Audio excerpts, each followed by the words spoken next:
नमस्कार, बहुत स्वागत है आपका। आप देख रहे हैं शिव पुराण उपाय। अगर आप हमसे अभी अभी जुड़े हैं तो प्लीज़ चैनल को सब्सक्राइब कर लें और पसंद आए तो वीडियो को लाइक करें। कमेंट में हर हर महादेव जरूर लिखें। कुंभ राशिफल 2023, 24, 25, 26 और 27 यानी आपके ऊपर जो शनिदेव की 7.5 चल रही है, छाती पर चलना शुरू होगा 17 जनवरी 2023 से और 2027 तक आपके ऊपर 7.5 का पूर्णतया प्रभाव रहेगा।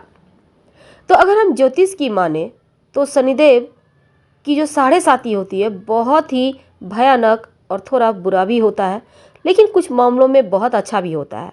हालांकि ये आपके कर्म पर निर्भर करेगा कि 7.5 में कैसा फल मिलेगा, क्योंकि माना जाता है कि जिस व्यक्ति के ऊपर 7.5 आ जाए उसका जीवन पूरी तरह से बदल जाता है। वो सही मायने में तप कर कुंदन सोना हो जाता है। तो कुंभ वालों, इस समय आपके ऊपर दूसरा प्रभाव शुरू होगा 7.5 का। तो हालांकि पिछले साल यानी कि 2022 में 29 अप्रैल को कुंभ राशि में प्रवेश किए थे और यहाँ पर देखिए अब एक बार फिर से वो मकर राशि में है और 17 जनवरी 2023 को मकर राशि से निकलकर कुंभ राशि में आ रहे हैं। तो शनिदेव कुंभ में बैठकर क्या खेल रचेंगे, क्योंकि 3 जून 2027 को आपको मुक्ति मिलेगी शनिदेव की 7.5 से। अब शनि की महादशा से कुंभ राशि वालों 23 फरवरी 2028 को पूर्णतया छुटकारा मिलेगा आपको। तो पूर्णतया छुटकारा मिलने में अभी देर है। 23 फरवरी 2028 को आप पूर्णतया मुक्त हो जाएंगे 7.5 से। तो यहाँ पर देखिए दूसरा चरण चलेगा। 7.5 का दूसरा चरण थोड़ा मुश्किल होता है, लेकिन आपके ऊपर गुरु की कृपा बरस रही है तो मुश्किलें भी आसान है। अब देखिए इस समय शनिदेव का सस नामक महापुरुष राजयोग भी आपके ऊपर बन रहा है, तो शनिदेव का असर बुरा नहीं होगा, बल्कि इस राजयोग का भी फायदा फल आपको मिलता जाएगा।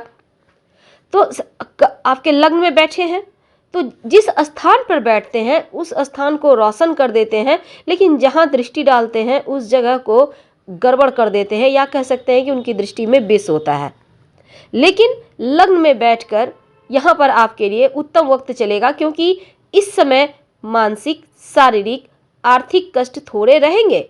खासकर अभी आपके छाती पर चलेंगे, यानी छाती और पेट पर इसका प्रभाव है। तो देखिए इस दूसरे चरण में छाती पर चलने से आपको खासकर अपने पेट का, अपने किडनी का, यूरिन की प्रॉब्लम जैसी चीज़ों से आपको बचना है। अपने स्वास्थ्य का ख्याल बनाए रखें और साथ ही इस पीरियड में अपनों से ही धोखा मिलने की संभावना बनी हुई है, तो आपको इसलिए पहले से सावधान भी रहना है। तो किसी अपने से धोखा मिलेंगे, रिश्तों में दरारें आ सकती है, अनावश्यक थोड़ा सा भय, पीड़ा, तनाव बढ़ सकता है और इस समय आप अपने स्वास्थ्य का बहुत ख्याल रखें तो ज़्यादा अच्छा रहेगा। साथ ही खासकर जैसे वैवाहिक जीवन में थोड़ी मुश्किलें तो दिख रही है, क्योंकि शनिदेव की दृष्टि आपके विवाह भाव पर भी है। तो क्या होगा, अगर आप पार्टनरशिप में काम करते हैं तो तमाम ईमानदारी, पारदर्शिता बनाए रखें और हर एक चीज़ को ओपन रखें। दूसरी तरफ रिश्तों को लेकर मुश्किलें हैं, वैवाहिक जीवन में थोड़ी टेंशन दिखती है, तो ऐसे में आपको इस समय बस ये चलना होगा समझ के कि ग्रहों की चाल ही ये करवा रहा है। शांत रहें, रिश्ता में धोखा ना मिले, इसके लिए आपको आंख कान खुले रखना है और ज़रूरत से ज़्यादा किसी पर भरोसा ना करें। माता पिता के स्वास्थ्य का भी थोड़ा ख्याल रखिएगा तो उत्तम रहेगा। साथ ही साथ अपने भी स्वास्थ्य का ख्याल रखें और जीवन साथी के स्वास्थ्य का भी ख्याल रखना है। तो इस पीरियड में आप जैसे कि चीज़ें आपके पक्ष में तभी आएगी जब आप तमाम चीज़ों को संभाल के रखते हैं। तीसरे चरण में क्या होगा ये तो हम बताएंगे आपको, लेकिन उसके पहले थोड़ा सा समझ लेते हैं। जैसे कि देखिए शनिदेव को हमारे ज्योतिष में नवग्रहों में एक प्रमुख स्थान प्राप्त है। न्याय के देवता माना जाता है, कर्म के कारक माने जाते हैं और माना जाता है कि शनिदेव जिस पर प्रसन्न हो जाए उसे रंग से राजा बना देते हैं और जिन पर क्रूर दृष्टि पड़ जाए उस व्यक्ति की मुश्किलें बढ़ा देते हैं। तो ये भी कहा जाता है कि शनिदेव इसी जीवन में हमारे कर्मों के अनुसार ही हमें फल देते हैं और वैदिक ज्योतिष में शनिदेव को सबसे मंद गति से चलने वाला ग्रह माना जाता है। एक राशि में वो 2.5 साल तक रहते हैं और इसी कारण शनिदेव का प्रभाव व्यक्ति पर सबसे ज्यादा पड़ता है। अब देखिए यहाँ पर शनि के गोचर से जैसे ही वो कुंभ में आएंगे तो शश नामक पंच महापुरुष राजयोग बनेगा और ज्योतिष में बहुत ही शुभ और ताकतवर योग इसे माना जाता है। तो जैसे ही 17 जनवरी मंगलवार की शाम शनिदेव मकर से निकलकर कुंभ में आएंगे, आपकी 7.5 का छाती पर चलना यानी दूसरा चरण शुरू हो जाएगा और पूरे 30 साल के बाद आ रहे हैं अपनी ही राशि कुंभ में। तो इसका प्रभाव भी थोड़ा हटके होगा। तो चलिए समझते हैं विस्तार से। तो 17 जनवरी को पूरे 30 साल के बाद कुंभ राशि में आएंगे और कुंभ वालों 7.5 का दूसरा चरण प्रारंभ हो रहा है। अगर हम काल पुरुष की कुंडली की माने तो इस समय शनिदेव आपके 11वें भाव में होंगे और यह इनकम का भाव है, आय का भाव है। अगर आपकी कुंडली में शनिदेव अच्छी स्थिति में है और जो लोग किसी के साथ गलत नहीं करते हैं उनकी इनकम जरूर बढ़ेगी, धन बढ़ेगा, धन कमाने के साधन जुटेंगे, बड़े भाई बहनों के साथ आपके रिश्ते बढ़िया होंगे और यहाँ से शनि की तीसरी दृष्टि आपके पहले भाव लग्न पर, 7वीं दृष्टि 5वें भाव पर और 10वीं दृष्टि 8वें भाव पर पड़ेगी। तो ऐसे में इसका प्रभाव आपके व्यक्तित्व पर भी पड़ेगा। अब देखिए आपके लिए जैसे इस समय आपके व्यक्तित्व में निखार आएगा, कार्यों को पूर्ण करने के लिए पूरे मनोयोग से आप लगे रहेंगे, आप बहुत मेहनत करेंगे। हालांकि बुरी स्थिति में थोड़ा सा अपमान भी सहना पड़ सकता है, कष्ट सहना पड़ सकता है, हो सकता है सही डिसीजन न ले पाए, बुद्धि भ्रष्ट हो जाए। तो हो कभी कभी ये भी रहेगा जैसे कि कार्यों को पूरा करने में मन ही नहीं लग रहा, आलस्य से घिरे रहेंगे आप, कहीं ना कहीं ज़्यादा सोने का मन करेगा, किसी काम में मन नहीं लगेगा। अब देखिए शनि की दृष्टि यहाँ पर पंचम भाव, अब टेक्निकल एजुकेशन की तरफ आपका रुझान तो बढ़ेगा और संतान की तरफ से कोई बढ़िया गुड न्यूज़ भी मिलेंगे, संतान भी आपकी उन्नति करेगी और अभी तक के जो पुण्य फल है ना उसके फल पूर्णतः आपको मिलेंगे। आप इस पीरियड में जिस भी काम में हाथ डालेंगे उसी कार्य में आपको लाभ होगा।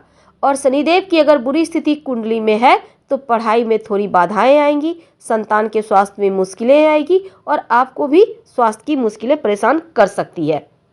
10वीं दृष्टि 8वें घर पे, अब क्या होगा देखिए ससुराल पक्ष में कोई शुभ कार्य होंगे। अगर आपकी कुंडली में अच्छी स्थिति में, जैसे कि 10वीं दृष्टि 8वें भाव पे है, अगर है आपकी कुंडली में बढ़िया योग तो आपकी उम्र बढ़ेगी। यदि कोई बीमारी है, शारीरिक परेशानी है तो इस पीरियड में वो ठीक हो जाएगा, उसमें लाभ होगा। शेयर मार्केट में आपको लाभ होगा, कहीं ना कहीं से आकस्मिक धन लाभ बराबर होता रहेगा। और शनि की स्थिति खराब होने पर ससुराल पक्ष से आपको कष्ट हो सकता है, इसका ख्याल रखना है। हो सकता है शेयर मार्केट में अगर शनि की स्थिति गड़बड़ हो तो नुकसान हो जाए, लॉटरी जुएर के सट्टे के लत में आपको पैसे बर्बाद हो जाए। तो अगर गड़बड़ हो गए शनि तो ऐसी चीजें आपके जीवन में हो सकती है। देखिए शनिदेव जो है ना वैराग्य है और चंद्रमा भावना और विचार है, इसलिए स्वाभाविक रूप से एक घर में चंद्रमा और शनि का एक साथ होना व्यक्ति को और अधिक गहरा और जिज्ञासु बना देता है और साथ ही थोड़ा सा भ्रमित करने वाला भी समय होता है। तो ये दूसरे चरण का आपका फल है। सकारात्मक रूप से सहायक भी रहेंगे। हालांकि यहाँ पर शनि अपने लग्न में है तो इस समय आप अगर प्रयास करें, कड़ी मेहनत करें तो आपको लाभ होगा। राजनीतिक और लोक प्रशासन में आपको प्रसिद्धि मिलेगी, सरकारी क्षेत्र में आपको बढ़िया अवसर मिलेंगे, सामाजिक कार्य करने में रुचि होगी और व्यवसाय में कुछ नई चीज़ों की शुरुआत के लिए भी ये समय आपके लिए बहुत अच्छा है। हालांकि किसी न किसी कारण से काम का दबाव भी आपके ऊपर रहेगा, इसलिए थोड़ी सी मानसिक तनाव बढ़ सकती है। तीसरा चरण में क्या होगा, अंतिम ढैया जिसको कहते हैं, तीसरे चरण में जब शनिदेव आपके पैरों पर आ जाएंगे यानी कि 2025 से, देखिए तीसरे चरण में कुंभ राशि वालों 7.5 का प्रभाव तटस्थ रहने से यहाँ पर क्या होगा, शनिदेव मीन राशि में आ जाएंगे आपके धन भाव में। अब क्या होगा कि बृहस्पति की राशि है, अब जो शनिदेव के साथ औसत संबंध भी बनाते हैं तो आध्यात्मिक क्षेत्र में आपका रुझान बढ़ेगा, ध्यान, योगा या प्राकृतिक चीज़ों की तरफ आप जाएंगे, यात्रा करेंगे, नए स्थान का पता लगाने जैसी चीज़ें होंगी। वैसे तो व्यवहार कुशल भी आप बनेंगे, अपने तार्किक और वैज्ञानिक भी बनते हैं इस समय। वैसे वफादार व्यक्ति बनाता है तीसरा चरण, तो अपनी बोलचाल के द्वारा लोगों के साथ रिश्तों को और बेहतर आप बना पाएंगे। अब देखिए, कुंभ राशि जो है शनि की मूल त्रिकोण राशि है, इसलिए शनिदेव यहाँ पर अधिक खराब फल नहीं देते, लेकिन कुंडली के जिन क्षेत्रों पर शनि की दृष्टि होगी उससे संबंधित समस्याओं का सामना करना पड़ सकता है, क्योंकि शनिदेव की दृष्टि कभी भी अच्छा फल नहीं देती। और शनिदेव यदि किसी भाव से अपने भाव को देखते भी हैं तो नकारात्मक प्रभाव डालते हैं, इसलिए शनि का असर मिला जुला हुआ होगा कुंभ राशि वालों के लिए। खासकर स्वास्थ्य, कर्ज, शत्रु, थोड़े खर्चे, कोर्ट कचहरी जैसे मामलों में मुश्किलें थोड़ी बहुत आ सकती है। तो ये सभी समस्याएं साढ़े साथी के दूसरे चरण में समाप्त हो जाएंगी। और अच्छी खबर यह है कि शनिदेव की तीसरी दृष्टि चंद्रमा से तीसरे भाव पर होगी, तो क्या होगा, छोटी यात्राओं में छोटी मोटी मुश्किलें होंगी, थोड़ी बहुत भाग दौड़ होगी, लेकिन यहाँ पर आपको एक्टिव रहना होगा। यही चीज़ें आपके लिए पॉजिटिव रहेगी। और अंत में देखिए, जो कुंभ वाले हैं, ओम शनिश्चराय नमः, इस मंत्र का जितना ज़्यादा आप जप करेंगे उतना अच्छा रहेगा आपके लिए, क्योंकि आपके राशि के स्वामी हैं और इनको बल भी देना होगा। और तीसरे चरण में देखिए, आर्थिक स्थिति स्थिर रहेगी और पारिवारिक जीवन, स्वास्थ्य पर असर उतना नहीं डालेगा जितना दूसरे चरण में है। तो तीसरा चरण में दूसरे चरण के अनुस्पत थोड़ा सा यहाँ पर भारीपन है, लेकिन चीज़ें स्थिर रहेगी, क्योंकि जाते जाते शनिदेव वरदान भी देकर जाते हैं। तो हम फिर मिलेंगे, बहुत सारी बातें विस्तार से जानेंगे। फिलहाल आपसे विदा लेते हैं। जानकारी अच्छी लगे तब लाइक कर सब्सक्राइब करें, अपनों से शेयर करें और कमेंट में हर हर महादेव जरूर लिखें। धन्यवाद।